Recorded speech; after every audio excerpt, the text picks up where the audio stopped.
Psychiatric hospitals hold dark histories. Hallways where screams have faded into time, walls that have witnessed the indescribable, and records that should have never been written. But Jukuri is different. In the 1950s, children were admitted there, too young to understand why they were imprisoned, too young to disappear without anyone asking about them. Decades later, the hospital was shut down, but those who dared to enter swear they've heard muffled laughter amidst the absolute silence. In 2023, a group of urban explorers decided to investigate. Equipped with cameras and courage, they wanted answers, but they discovered something that shouldn't have been found, and only one of them made it out. This is the last recording from Jukuri. After this, no one else ever went in there. Or rather, no one ever came out again.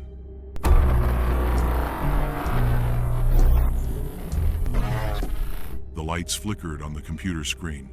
The notification echoed through the small apartment, a common sound in the silent early morning. Message received.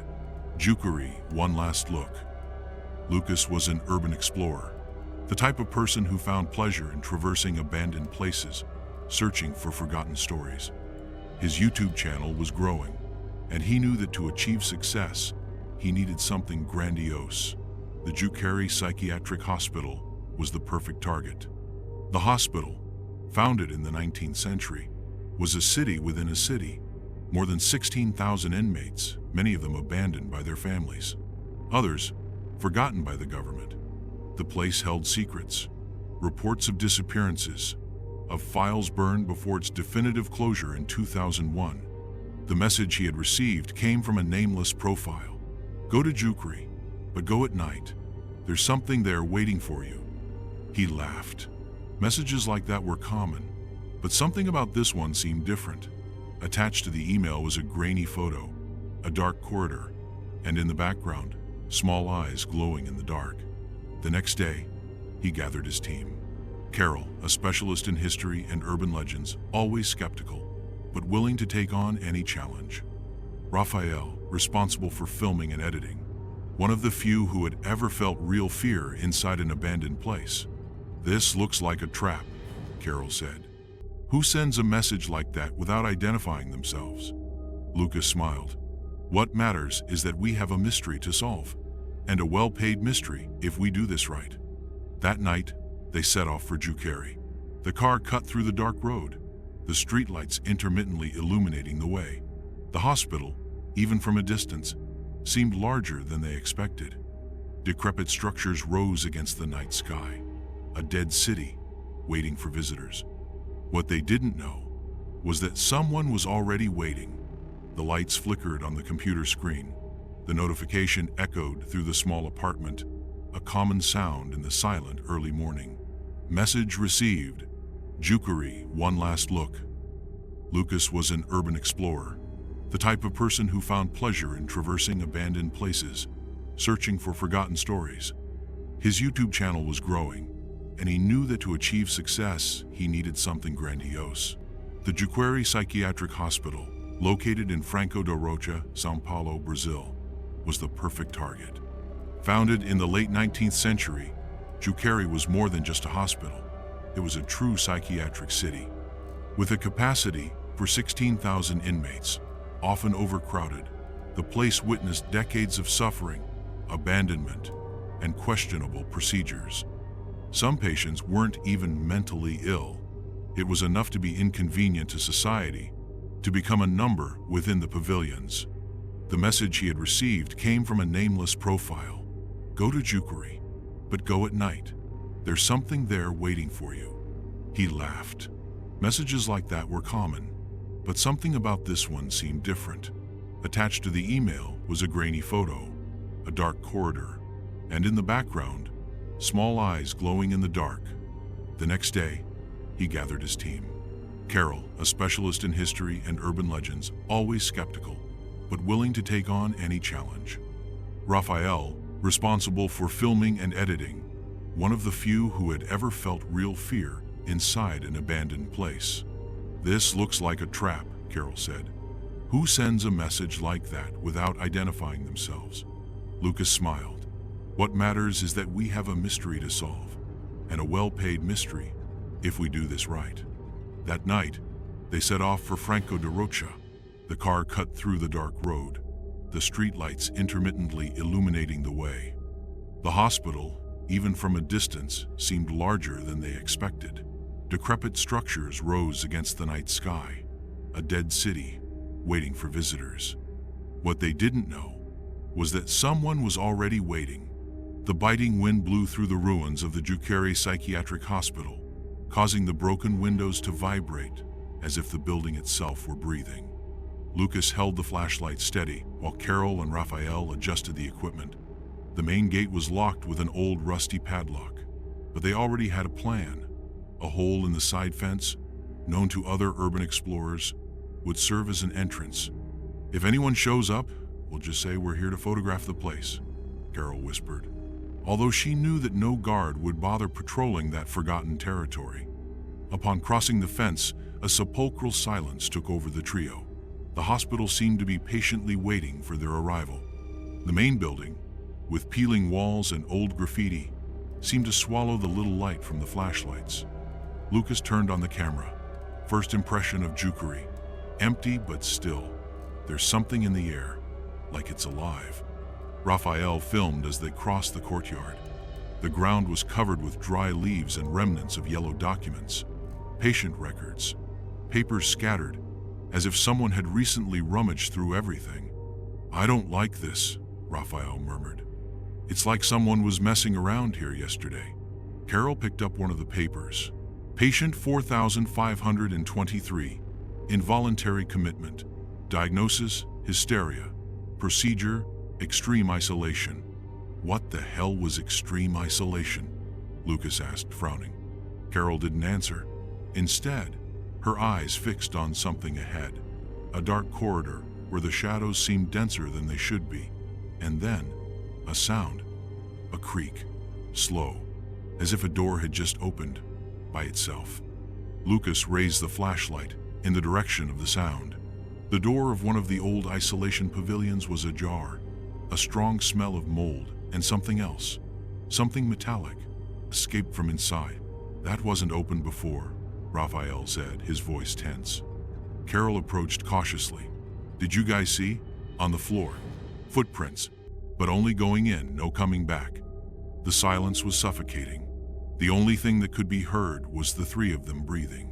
Lucas didn't hesitate and pushed the door open, revealing the narrow, dimly lit corridor. The walls were covered in deep scratches, as if something or someone had tried to get out of there desperately. Remnants of rotting mattresses were scattered on the floor, along with rusty handcuffs attached to old hospital beds. "This must have been the isolation ward," Carol whispered. Lucas took a few steps forward and noticed a gurney overturned in the middle of the hallway.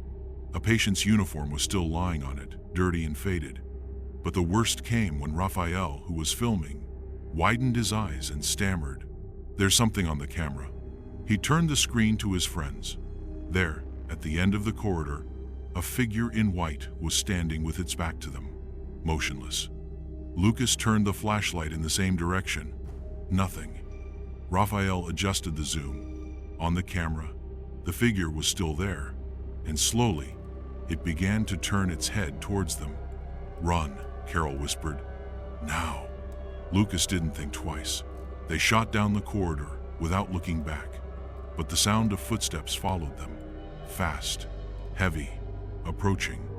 The worst thing was that when they reached the end of the corridor and glanced at the camera, the figure was closer.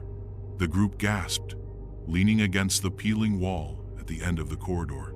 The cold seemed to have gotten more intense, as if the temperature itself had dropped a few degrees since they entered. The silence was no longer absolute. Whispers. They came from all directions, indistinct words, some in a tone of despair, others in a drawn-out murmur, as if someone was trying to form sentences, but without the strength to speak. Carol squeezed Lucas's arm. Are you hearing this?" Lucas nodded, pointing the flashlight to the sides, but the light seemed weaker, as if the darkness there was denser, more alive. Raphael kept the camera filming, his eyes fixed on the screen, his finger trembling on the zoom button. That's when a crash echoed through the hospital. A door slammed violently somewhere inside the building. The sound reverberated like thunder, making the three of them flinch. "That wasn't the wind," Raphael whispered. Lucas felt the back of his neck prickle. He knew they were being watched. He tried to calm down, to rationalize. Maybe it was someone else exploring the place, a homeless person, but deep down, he knew it wasn't. Raphael raised the camera again and froze. The figure. "It's closer." Carol turned sharply. "What?" Lucas swallowed hard. "It's where?" Raphael pointed to the screen. The figure was in the middle of the hallway, just 10 meters away from them.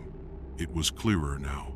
A tall, thin man, wearing a white hospital uniform but without a face. Just an emptiness where the eyes and mouth should be. And then, it took a step forward. The sound echoed across the broken tile floor, and along with the movement, the whispers ceased. The corridor became even colder. The air felt heavy, suffocating. The trio could barely breathe properly, as if an invisible presence was pressing on their chests. The figure remained there, still, watching. Lucas felt his mind scream to run, but his legs wouldn't obey. He tried to rationalize. Was it a trick of the light? An illusion of the darkness? But deep down, he knew the truth. The faceless man was real. Raphael held the camera so tightly that his fingers were white. He knew that this wasn't a fault in the lens. Carol began to murmur, as if trying to pray, but her voice came out weak, choked with fear. And then, the figure moved. In an instant, the sound from Raphael's camera died. The screen flickered, covered in static. The recording stopped on its own. The faceless man took another step. Carol pulled Lucas by the arm. "We need to get out of here!" But before they could react, the lights from the streetlights outside flickered violently. For a second, everything was plunged into complete darkness. And when the light returned, the figure was right in front of them. Lucas held his breath. He could see the emptiness where the eyes should be, a deep absence, like an abyss that sucked everything around it. The man raised his hand and pointed directly at Lucas. The finger of that spectral figure hovered in the air, pointing directly at Lucas. Time seemed to have frozen. The silence was absolute. Not even the wind dared to blow. Lucas felt his stomach sink.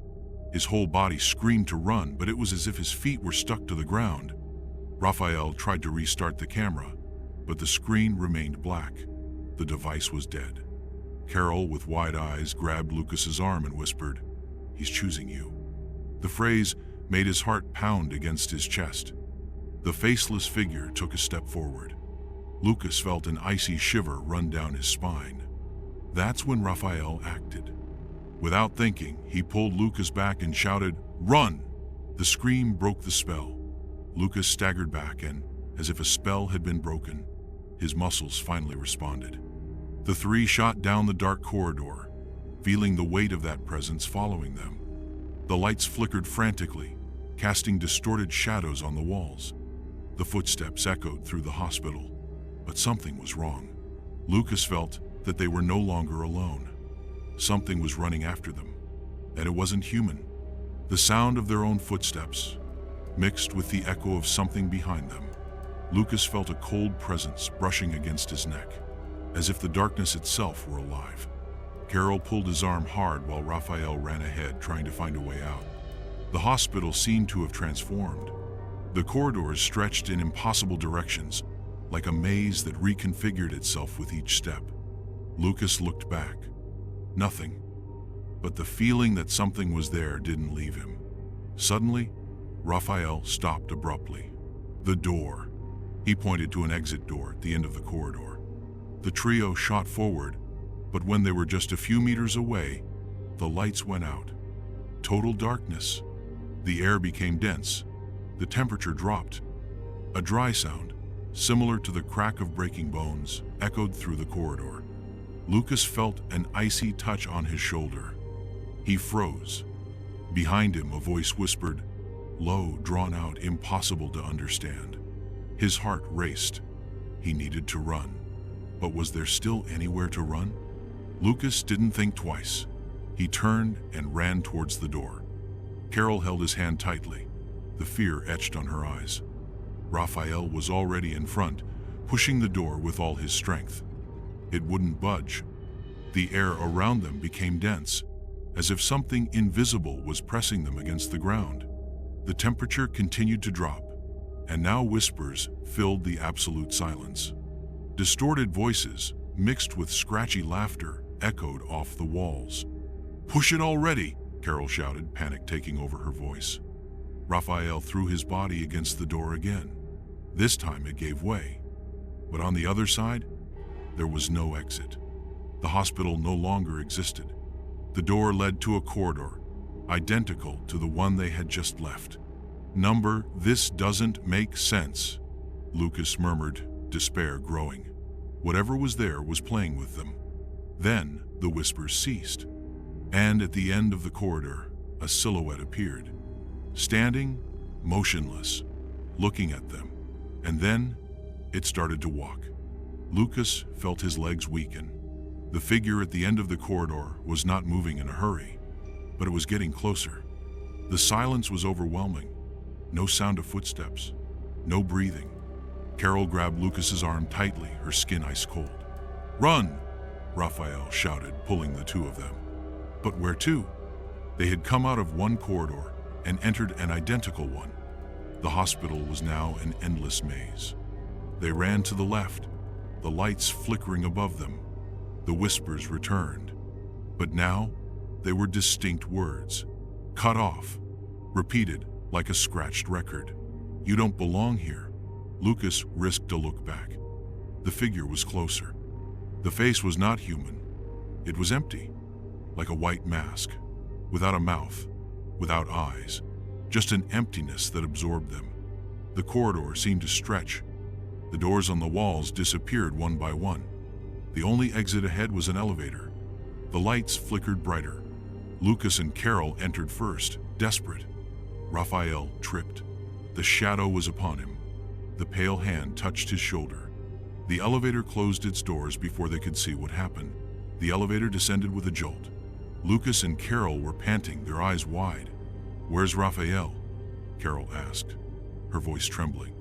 Lucas pressed the buttons frantically. The elevator did not respond. Then, a metallic sound filled the space, like a low hiss, interrupted by muffled whispers. "He can't leave." The voice didn't come from either of them. The elevator stopped suddenly. The doors opened slowly. The hallway before them was no longer the same. The walls were dark, worn by time. The light flickered intermittently, revealing scratch marks scattered across the ceiling and floor. A number was painted on the door ahead, room 731. Carol held Lucas's hand, her eyes fixed on the door. It opened on its own. The room was empty, just a gurney in the center. With something covered by a yellowed sheet, the air grew heavy, icy. Lucas took a hesitant step inside. That's when the sheet slowly rose, and he saw it. The face without eyes, without a mouth. The only thing Lucas felt was the icy hand touching his shoulder. And then, everything went dark. The next morning, the hospital was empty. There were no records of patients, doctors, or any activity during the previous night. The security files were corrupted. The images that still existed showed only deserted hallways. No sign of Lucas, Carol, or Raphael. They never left. The police tried to investigate, but found no explanations. Room 731 didn't exist in the records. And then, as if it were a collective delusion, the hospital was closed. The Juqueri Psychiatric Hospital was one of the largest and oldest psychiatric colonies in Brazil. It ceased operations in 2021. After decades of operation, the site was deactivated and abandoned. But disturbing stories continue to circulate among local residents. Those who pass by the building still hear noises at night, whispers, footsteps, and cries for help. If anyone tries to enter, there's one detail that no one can explain. The elevator door still works. And if you look closely at the panel, the 731 button is still there.